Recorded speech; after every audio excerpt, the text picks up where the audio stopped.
आनापानसती meditation रोज होता है। और मैं एक बात शेयर करूंगा, फूड जो वेजिटेरियनिज्म पे हम बातें कर रहे हैं, तो उसमें एक इंसिडेंस मैं कहूँगा, अभी मैंने सुना था। तो फ्रीडम फाइट जब हमारा चल रहा था फॉर इंडिपेंडेंस, तो एक बहुत बड़े लेवल के उस टाइम के अनाज किराना के व्यापारी थे। तो he was also leader in freedom fight. तो उनका बेटा भी इसमें एक्टिव था जब ब्रिटिश रूल था। तो उसको कुछ उसकी ये एंटी जो ब्रिटिश गवर्नमेंट के खिलाफ एक्टिविटीज होती थी, उसमें पकड़ के उसको जेल में डाल दिया गया। तो एक दिन, मतलब वो उतने सोमानी थे कि अपने बेटे को मिलने गए नहीं कभी जेल में। दो वो एफर्ट उतना उनका लिंक था कि अपने बेटे को जेलर को बोल के मिल सके कि मेरे बेटे का कंडीशन क्या है, जेल में कैसे वो लाइफ अपनी बिता रहा है। तो 3 महीने के बाद उनको लगा कि चलो मैं मेरे बेटे को मिलने जाऊं, जेल में क्या उसकी हालत है। तो गए और जेल में उनको मिले, तो उनका बेटा सीधा ही उनको मिल के रोने ही लगा, बहुत रोया। कि उन्होंने पूछा, भाई क्या हुआ बेटा? तो बताया कि मेरे को आज बहुत इतना खराब सपना है रात को कि मैं अपने आप को इतना गिल्टी फील कर रहा हूँ, मैं माफ नहीं कर पाऊंगा। तो बोले क्या हुआ तो बता। तो उसने बताया कि मैंने आज सपने में मेरी माँ का मैंने खून कर दिया, मर्डर किया, ऐसा मेरे को सपना है। तो अभी मैं ये सपने में भी मेरे को कैसे ऐसा मैं बुरा सपना आ सकता है। तो उसने अपने पापा को बताया। उसके फादर बहुत लर्नेड और एक्सपीरियंस व्यापारी थे। उन्होंने सोचा कि कुछ तो इसके रूट में मेरे को जाना चाहिए।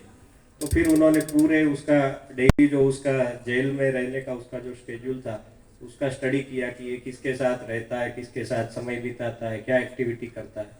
तो धीरे धीरे जब वो रूट में पहुंचे, तो उनको मतलब सारे लोगों को मिले। फिर वो जहाँ रसोई बनता था उसका, कुकिंग, तो वहाँ जेल में तो यही है, जो प्रिजनर से वही खाना बनाते हैं। तो जो कुक था उसको पूछा उन्होंने कि आप किस वजह से जेल में आए?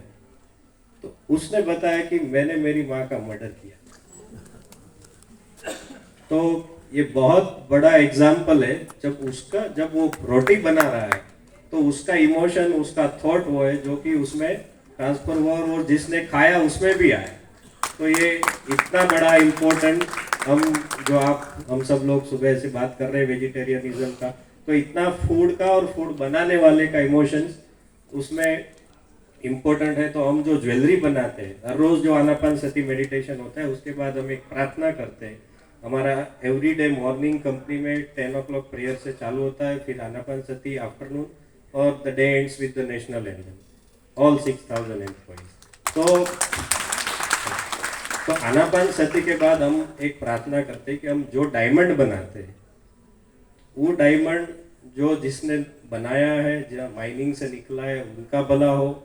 ये जो डायमंड पहनेगा, जो ज्वेलरी, उनका भी भला हो। तो ये इमोशंस हम डेली प्रार्थना करते हैं कि हमारा जो डायमंड पहने उसका भी भला हो। बहुत छोटी चीज देखने को मिलती है, लेकिन 97 में जब कंपनी का 1 CR 1 करोड़ का टर्नओवर था, तब से लेके आज 14,000 15,000 करोड़ का टर्नओवर है। फिर भी इसके पीछे ये जो वैल्यूज है, ये जो हमारा भाव है, ये जो इमोशन हम डालते हैं, प्रेयर करते हैं, इसका बहुत बड़ा रिजल्ट मिलता है। तो मैं, हमारे जो चेयरमैन है, उन्होंने 6-7 बार विपश्यना शिविर किए, सबको प्रमोट करते हैं।